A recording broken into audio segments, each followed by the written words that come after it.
So, di video kali ini akhirnya gue mendapatkan kesempatan untuk memenuhi request-request kalian yang udah banyak banget nih di kolom komentar ya. Yaitu adalah mereview mouse gamingnya si Razer dengan seri Viper Mini. Ya, ini adalah salah satu mouse budgetnya si Razer, cuma menurut gue ini salah satu mouse yang cukup ngeselin juga selama gue pakai. Nah, mau tahu kenapa mouse-nya ini ngeselin? Mending kita bumper dulu.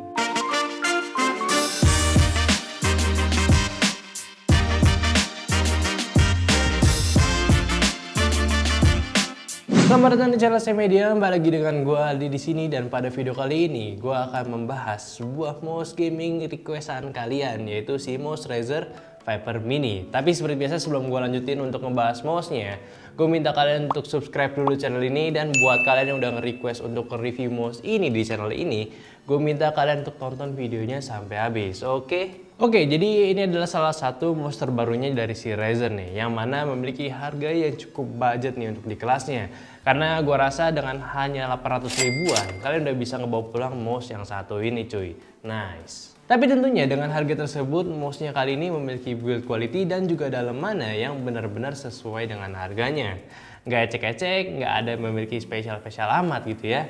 Ya kayak seperti semacam, ya it's nice lah, I'm having good mouse gaming now. Untuk desain si mouse-nya kali ini benar-benar super small. Bahkan gue kira awalnya mouse terkecil yang pernah gue coba itu adalah mouse punya brand sebelah, yaitu seri Pro atau G304-nya. Dan si Viper ini muncul dengan ukuran yang kurang lebih sama, namun bentuknya itu lebih ramping. Feel gue saat pegang mouse ini tuh tentunya cukup kaget awalnya.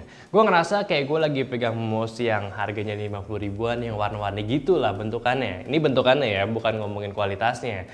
So buat tangan gue, mouse ini tuh ya cukup kecil lah kalau misalnya dibandingin gitu ya. Ya namanya juga Viper Mini kan. Menariknya lagi, di bagian permukaannya ini pun memiliki sedikit perbedaan dengan Basilus yang sebelumnya gue review juga, yaitu memiliki tekstur hard surface ABS yang sedikit kasar sehingga grip ketika gue megangnya jadi lebih keset dan gak licin.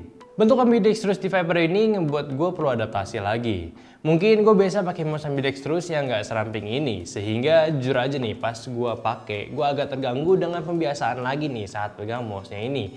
Apalagi bobot mouse-nya ini yang ingin menyaingin mouse gaming desain honeycomb saat ini, yaitu di 61 gram doang. Nah ini nih yang ngeselin dari mouse yang satu ini. Gue itu tuh gak suka nih sama mouse yang terlalu ringan, cuma dikarenakan gue perlu mereview ini, sehingga gue perlu memakai mouse ini untuk beberapa waktu, dan ketika gue balik lagi gitu ke mouse gue yang biasa yang ini nih, nah itu nih.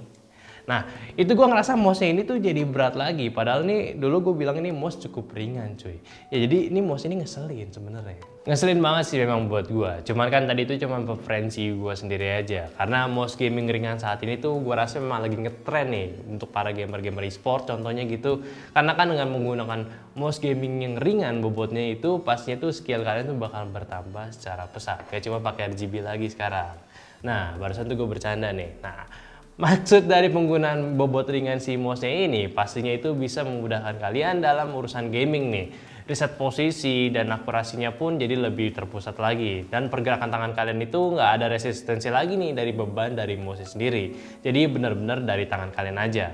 Grip yang bisa gue terapin di sini mungkin paling nyaman itu fingertip, karena kalau dipakai palm grip gue rasa kebesaran sih untuk tangan gue, dan untuk claw grip sendiri masih cukup enak dipakai, namun untuk dudukan jari manis gue agak awkward sih posisinya. Total tombol yang terdapat di mouse ini berjumlah 6 yang bisa kalian custom sendiri. Tidak ada tombol unik ataupun fitur unik lainnya, dan untuk RGB-nya ini terdapat di bagian logo dan juga sisi belakang mouse yang menghadap ke bawah.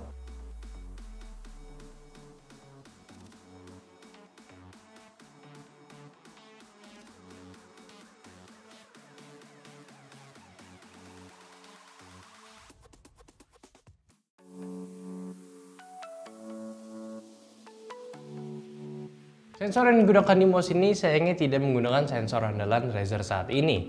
Masih menggunakan optical sensor standar dari Razer yang memiliki maksimum DPI di 8500. Bukan hal yang buruk dikarenakan saat gue main game pun saat menggunakan mouse ini gue nggak menemukan nih isu-isu yang ganggu. Gitarnya udah nggak ada, cukup smooth di setiap pergerakannya, dan untuk lift of distance-nya pun cukup rendah dan masih bisa kalian custom lagi melalui softwarenya, dan polling rate bawaannya pun juga sudah di 1000 Hz. Scroll wheel-nya ini memiliki step-step dengan feel tactile, lalu switch mouse-nya ini sudah diklaim tahan hingga 50 juta klik dan memiliki suara yang cukup kalem.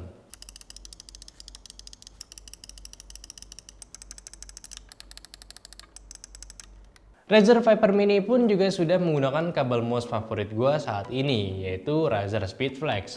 Bener-bener fleksibel, bahkan ngerasa kayak tanpa menggunakan kabel lagi. Ditambah lagi kaki-kakinya mouse-nya ini sudah menggunakan MOSFET PTFE yang cukup besar, sehingga resisten saat bermain game itu jauh lebih smooth lagi, bahkan gripnya untuk deselerasinya pun jauh lebih akurat lagi. Nah, langsung aja nih gue kasih kesimpulan buat mouse yang satu ini. Jadi untuk mouse gaming yang gue review saat ini, yaitu si Razer Viper Mini pun, secara kesimpulan gue bisa bilang gue sangat merekomendasikan mouse ini untuk kalian. Untuk kalian yang memang lagi cari mouse di budget, ya budgetnya mouse ini. Nah, bisa begitu ya, jujur aja gue suka nih secara overall dari mouse budgetnya si Razer ini, yang mana memang itu mereka memberikan sebuah mouse gaming budget yang cukup to the point pada kualitasnya.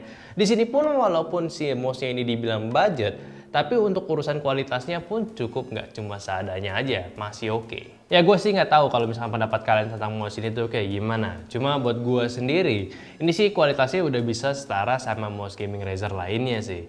Mungkin mereka press budget cuma di bagian sensor sama fitur tambahan lainnya kali. Sehingga untuk build quality-nya dan juga desainnya sama usability-nya pun masih terjamin. Cuma sayangnya gue nggak yakin nih buat kalian memiliki tangan yang cukup besar, lebih besar dari gue mungkin ya, akan cocok menggunakan mouse ini.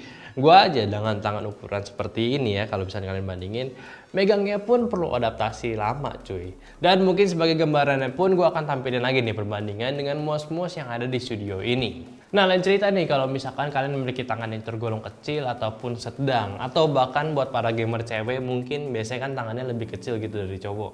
Gue rasa mouse ini tuh bakalan cocok nih dengan tangan kalian.